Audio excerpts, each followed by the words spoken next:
Penasaran gimana cara buat, cara kerja, dan percobaan menarik yang dilakukan dengan mobil ini? Yuk, simak videonya!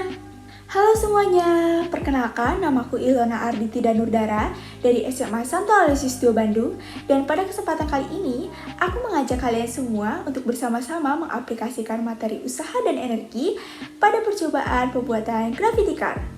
Tapi sebelumnya kalian mungkin bertanya-tanya nih, Gravity Car itu apa sih? Gravity Car pada dasarnya mengubah energi potensial beban yang turun menjadi energi kinetik sehingga mobil dapat melaju. Cara kerja Gravity Car terbilang cukup sederhana. Beban yang diikat dengan tali diletakkan di sistem katrol. Ujung tali lainnya dililitkan pada katrol kecil yang terletak pada poros roda belakang. Ketika beban turun, tali tertarik. Hal ini menyebabkan poros roda belakang yang diikuti dengan poros roda depan berputar sehingga mobil dapat bergerak maju. Untuk membuat percobaan ini lebih jelas dan menarik, aku membuat tujuan spesifik nih, yaitu untuk membandingkan percepatan dan nilai efisiensi Gravity Car menggunakan massa yang berbeda-beda. Sebanyak 3 variabel massa aku gunakan pada percobaan ini. Yang pertama, ada baterai ABC berukuran besar yang massa totalnya 92 gram. Yang kedua, ada koin 500 perak sebanyak 15 buah yang massa totalnya 46,5 gram. Dan yang terakhir, ada koin 200 perak sebanyak 15 buah yang massa totalnya 35,7 gram. Ketiga massa ini berperan sebagai variabel bebas. Adapun variabel tetap pada percobaan ini dapat kamu lihat pada tabel berikut. Nah teman-teman, sebelum masuk ke inti percobaan, aku tunjukin dulu nih apa saja alat, bahan, dan bagaimana cara pembuatan Gravity Car. Yuk, simak klip berikut ini. Gravity Car terdiri dari 3 bagian, ada rangka bawah, rangka atas, dan 2 sistem katrol. Nah, rangka bawah terbuat dari 2 sumpit bambu yang direkatkan dengan tusuk jagung, kemudian 4 gulungan kertas kalender direkatkan pada bagian bawahnya. Gulungan ini punya fungsi agar poros roda dapat bergerak bebas. Pada poros belakang, ada sebuah katrol kecil yang nantinya berguna sebagai tempat gulungan sekaligus pengait tali. Roda terdiri dari bagian luar yang terbuat dari piring kertas dan bagian dalamnya terbuat dari sandal bekas. Sementara itu, rangka atas terdiri dari 2 tusuk jagung yang direkatkan pada bagian ujung atas. Masing-masing ujung bawahnya direkatkan pada sumpit bambu. Di bagian atasnya ada kawat yang berfungsi sebagai sistem katrol. Sistem katrol terbuat dari roll plaster yang sisi sampingnya ditutupi kardus dan bagian lubangnya terdapat gulungan kalender yang bertujuan untuk mempersempit lubang. Sedangkan pada bagian dalamnya ada kertas yang dilapisi selotip. Setelah mengetahui alat dan bahan apa saja yang digunakan pada percobaan ini, tanpa berlama-lama lagi, langsung aja yuk kita ke inti percobaannya. Gravity Car dijalankan pada lantai atau keramik yang rata. Nah, setiap 30 cm, aku memberi tanda supaya memudahkan perhitungan.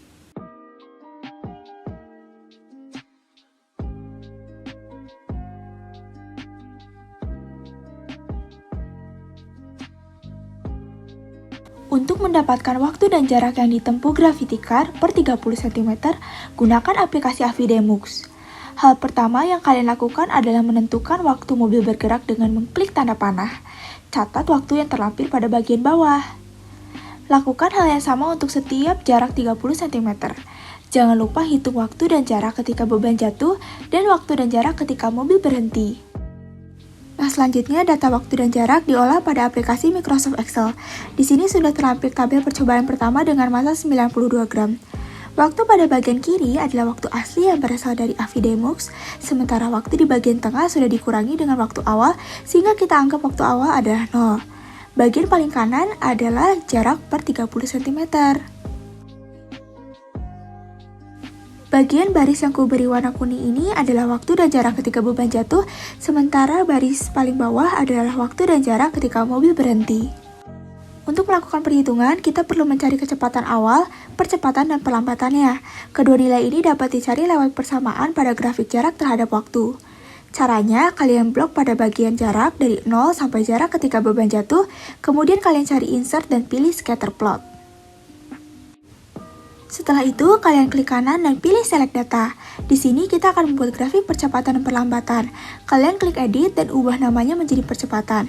Sumber X-nya adalah waktu. Kalian blok waktu dari 0 sampai waktu ketika beban jatuh. Setelah itu, kalian klik OK.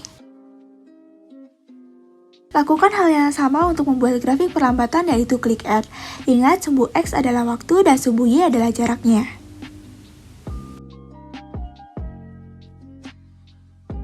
Untuk mendapatkan persamaannya, kita perlu klik grafik, kemudian klik kanan dan pilih Add Trendline. Pilih bentuk polinomial dan klik centang pada bagian Display Equation on Chart. Lakukan hal yang sama pada grafik perlambatan. Jangan lupa beri identitas grafik ya.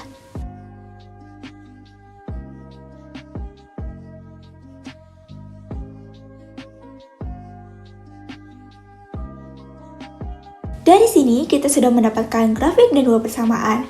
Grafik berwarna biru menunjukkan percepatan mobil, sementara grafik oranye menunjukkan perlambatan mobil. Persamaan yang ada pada grafik ini adalah persamaan GLBB, di mana jarak adalah kecepatan awal dikali waktu, ditambah setengah percepatan yang dikali dengan kuadrat waktu.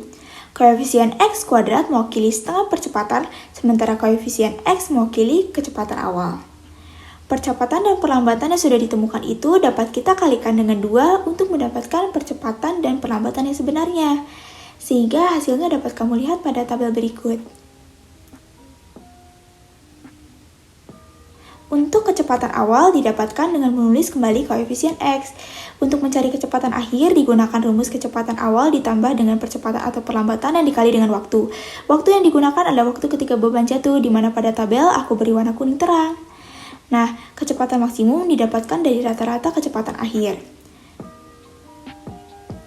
Untuk mencari delta H, kita perlu mengurangi tinggi awal beban sebelum dijatuhkan dengan tinggi beban. Sementara itu, massa dapat kamu masukkan sesuai dengan data yang sudah ada.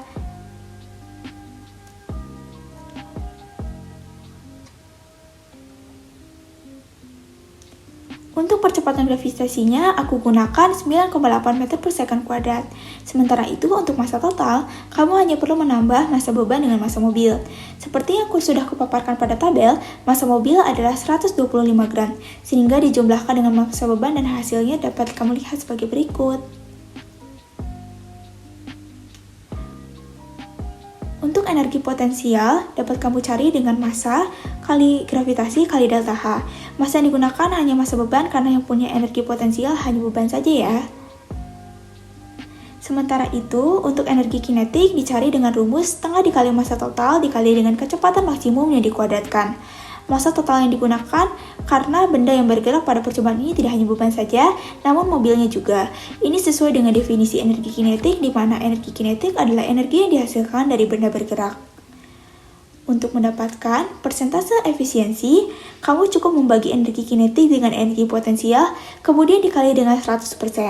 Efisiensi di sini menunjukkan persentase energi potensial yang diubah menjadi energi kinetik.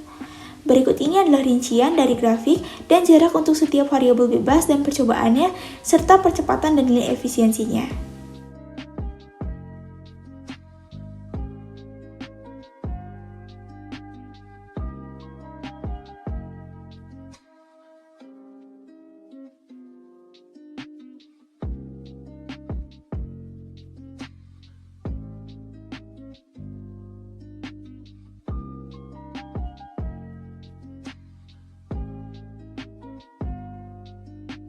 Nah, dari sini kita tahu bahwa massa yang terbesar menghasilkan nilai efisiensi dan nilai percepatan yang terbesar.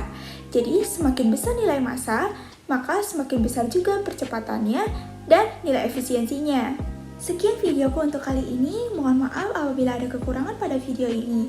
Kalian bisa mencoba percobaan ini di rumah menggunakan alat dan bahan yang berbeda, atau bisa mengganti variabel bebas dengan hal-hal lain seperti diameter katrol atau ketinggian beban. Terima kasih dan sampai jumpa di lain percobaan. Dadah!